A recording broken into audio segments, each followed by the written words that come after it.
Hi hello friends, welcome back to media talks. நான் உங்கள் Mounika. So இன்றைக்கி பாண்டியன் ஸ்டோர்ஸ் சீசன் 2 ரொம்ப சூப்பராக இருந்துச்சு. ஸோ ராஜிக்காக கதிர் ஃபுல் அண்ட் ஃபுல் வந்து இன்றைக்கி எபிசோடில் இருந்தாருங்க.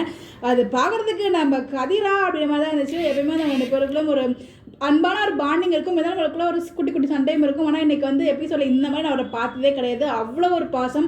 ஸோ மனைவிக்காக துடிக்கும், அவங்களுக்குள்ளேயும் ஒரு லைட்டாக ஒரு காதல் வந்திருக்கும்னு நினைக்கிறேன். ஸோ அவருக்காக வந்து துடிக்கிறாரு.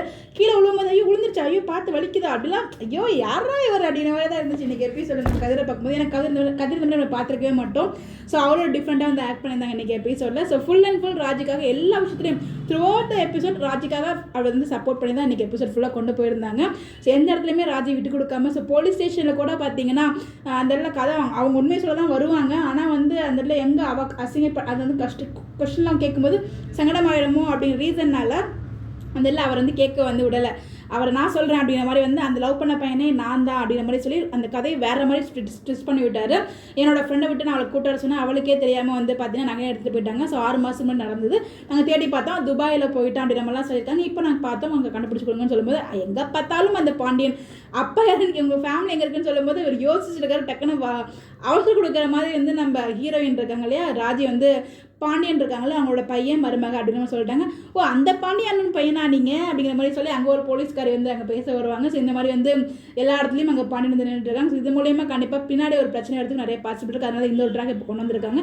வீட்டுக்கே தெரியாமல் இந்த பிரச்சனையை வந்து மூவ் பண்ணுறதுக்காக நம்ம கதிரமே பேசிகிட்டு இருக்காங்க. ஸோ ஏன் இப்படி பண்ணாடி மாதிரி சொல்லி பேசிகிட்டு இருக்காங்க. பட் அந்த காஃபி கப், அந்த டீ கப் குடிப்பாங்க இல்லையா, ஸோ எதே யோசிச்சிருக்காங்க. ராஜ் வந்து காம் டவுனே ஆகலை, பட் எவ்வளோ சரி பண்ணி ட்ரை பண்ணுறாரு நம்ம கதிர்.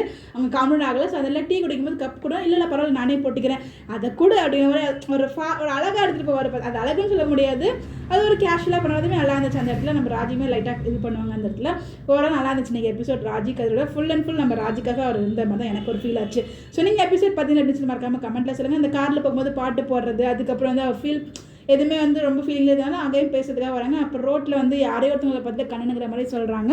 எவ்வளோ சொல்கிறாரு கதிர், பட் அவங்க காதில் வாங்கலாம், அவங்க ஓடிட்டே இருக்காங்க பின்னாடி. பட் அதே மாதிரி இவங்க வராங்க. ஸோ இன்றைக்கி எபிசோடில் ராஜி வந்து அப்படியே தாறு மாதிரி பண்ணிட்டாங்க. உண்மையே சொல்லணும்னா பவர் பேக் பர்ஃபார்மன்ஸ் தான். அவர் பின்னாடியே அப்படி ஒரு ஓட்டம், அவனை பிடிக்கிறதுக்கு அந்த கண்ணு மேலே இருந்த வெறி வந்து இன்னும் அதிகமாகிடுச்சு தான் சொல்லிட்டு அதை நம்ம பார்க்க முடிஞ்சிச்சு, உணர முடிஞ்சுட்டாங்க எவ்வளோ தூரம் கோவமாக இருக்காங்க அப்படின்னு சொல்லிட்டு. ஏன்னா ஒரு பொண்ணை நம்பி கூட்டு போயிட்டு நடு ரோட்டில் விட்டு அவளுக்கே தெரியாமல் நகையெல்லாம் எடுத்துகிட்டு வந்து ஸோ அதையும் பிடுங்கிட்டு போயிட்டு அவள் பின்னாடியே ஓடுவாங்க, நடு ரோட்டில் உட்காந்து அழுவாங்களே, அந்த சீனாக நம்மளுக்கு அப்படியே மெமரியில் வந்து செப்பில் ரொம்பவே சூப்பராக வந்து எனக்கு எடுத்திருந்தாங்க. ரொம்ப அழகாக வந்து மூவ் பண்ணியிருந்தாங்க. ஸோ நீங்கள் எபிசோட் பார்த்தீங்களா எப்படி சொல்லி கருத்துக்கள் மறக்காமல் கமெண்ட் சொல்லுங்கள். ஈச் அண்ட் எவ்ரி சீன் வந்து ரொம்ப நல்லா இருந்துச்சு, ரசிக்கிற மாதிரி இருந்துச்சு. உங்களுடைய கருத்துக்கள் கமெண்ட் பண்ணுங்கள். Bye bye.